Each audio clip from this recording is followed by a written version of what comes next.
Hello, y'all. Welcome to MEA'S place.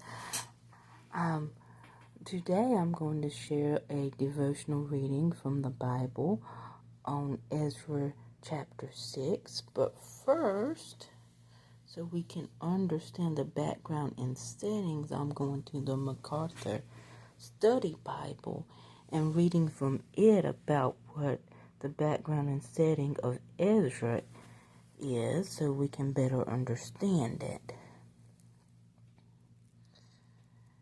God had originally brought Israel out of the slave markets of Egypt in Exodus 1445 BC, hundreds of years later before the events of Ezra. God told his people that if they chose to break their covenant with him, he would again allow other nations to take them into slavery. Jeremiah 2:14-25. In spite of God's repeated warnings from the mouths of his prophets, Israel and Judah chose to reject their Lord and to participate in the worship of foreign gods. In addition to committing the abominable practices which accompanied idolatry, featured in 2 Kings 17:7-18 and Jeremiah 2:7-13, true to his promise, God brought the Assyrians and Babylonians to issue his chastisement upon wayward Israel and Judah.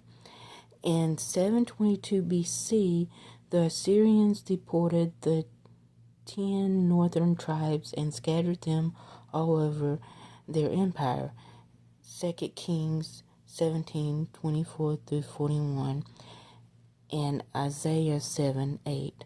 Several centuries later, in 605-856 BC, God used the Babylonians to sack and nearly depopulate Jerusalem. Because in 605-586 BC, God used the Babylonians to sack and nearly depopulate Jerusalem. Because Judah persisted in her unfaithfulness to the covenant, God chastened his people with 70 years of captivity, Jeremiah 25:11, from which they returned to Jerusalem, as reported by Ezra and Nehemiah.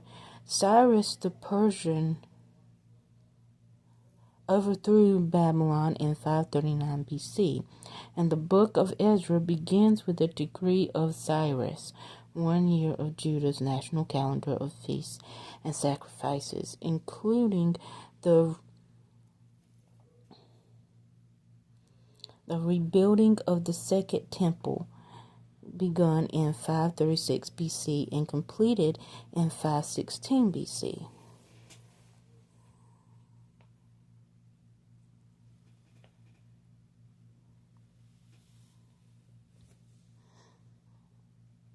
Later, the Jews returned to Jerusalem 538 BC.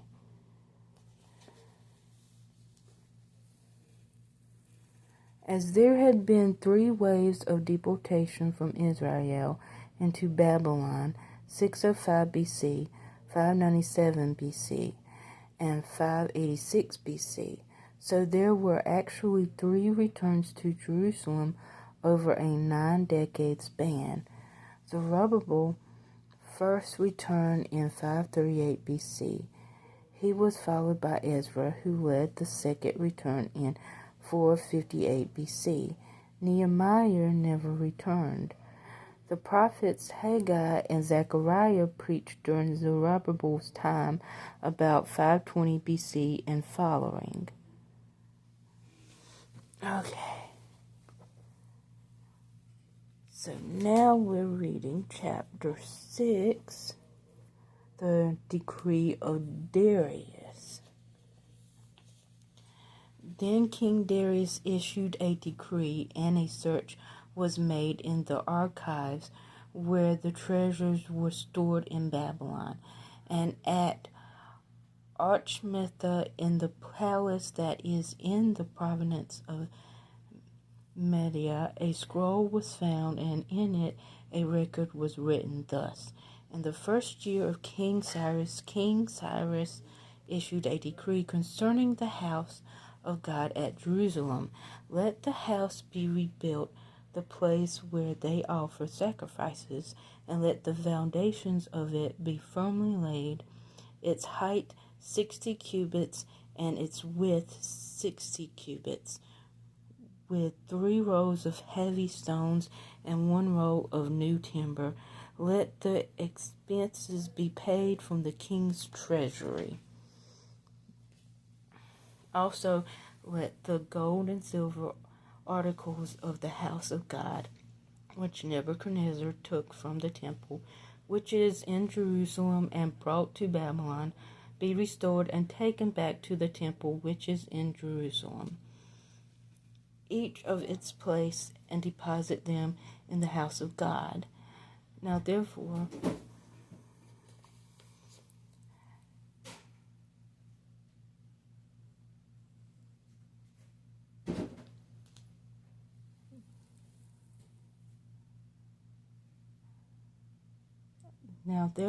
Tattenai, governor of the region beyond the river, and Shethar-Bonzana, and your companions, the Persians, who are beyond the river, keep themselves far from there. Let the work of this house of God alone, let the governor of the Jews and the elders of the Jews build this house of God on its site.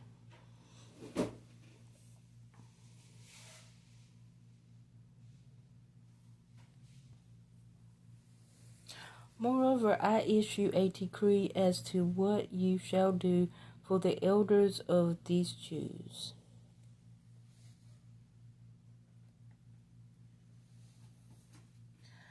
For the building of this house of God, let the cost be paid at the king's expense from taxes on the region beyond the river. This is to be given immediately to these men, so that they are not hindered.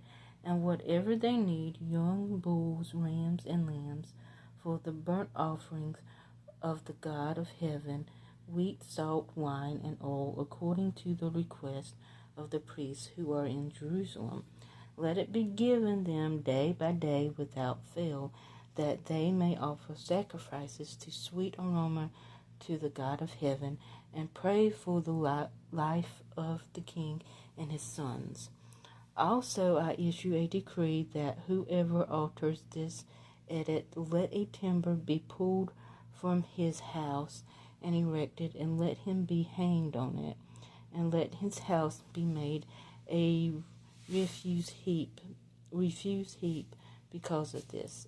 And may the God who causes his name to dwell there destroy any king or people who put their hand to alter it, or to destroy this house of God, which is in Jerusalem. I, Darius, issue a decree, let it be done diligently. The temple completed and dedicated. Then, and I'm going to butcher this name with this southern accent, but here we go. Then Tattenai, governor of the region beyond the river, Shethar-Bonzani, and their companions diligently did according to what King Darius had sent. So the elders of the Jews built, and they prospered through the prophesying of Haggai the prophet and Zechariah the son of Iddo. And they built and finished it according to the commandment of the God of Israel, and according to the command of Cyrus, Darius, and Artaxerxes, king of Persia.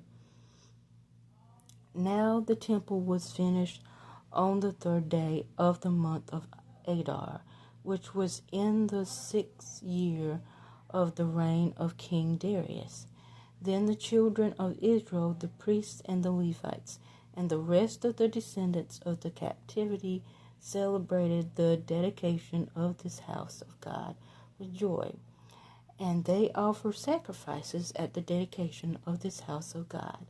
100 bulls, 200 rams, 400 lambs, and as a sin offering for all Israel, 12 male goats, according to the number of the tribes of Israel. They assigned the priests to their divisions, and the Levites to their divisions, over the service of God in Jerusalem, as it is written in the book of Moses.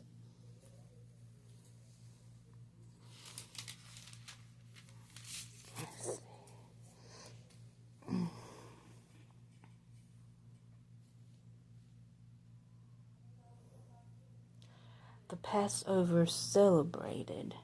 And the descendants of the captivity kept the Passover on the 14th day of the first month. For the priests and the Levites had purified themselves. All over them were ritually clean, and they slaughtered the Passover lambs for all the descendants of the captivity, for their brethren the priests, and for themselves. Then the children of Israel who had returned from the captivity ate together with all who had separated themselves from the filth of the nations of the land in order to seek the Lord God of Israel. And they kept the feast of unleavened bread 7 days with joy. For the Lord made them joyful, and turned the heart of the king of Assyria towards them to strengthen their hands in the work of the house of God, the God of Israel.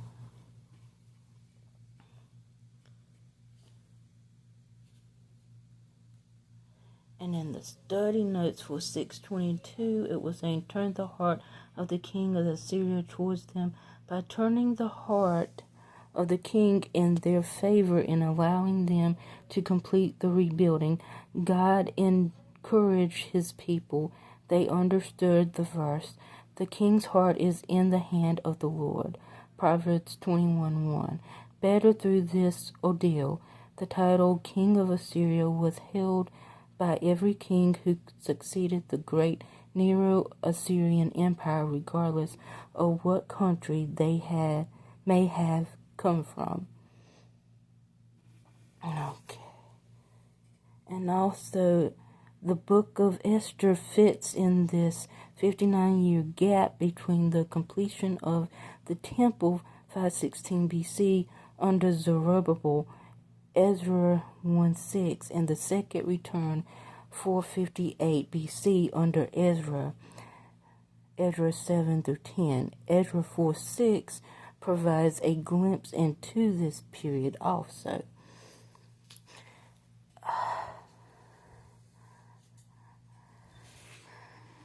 And this concludes our reading for today.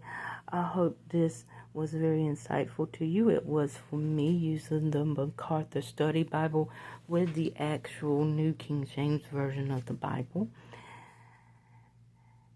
And I am an affiliate of Amazon, so check the description below or below this video for where you can get the MacArthur Study Bible.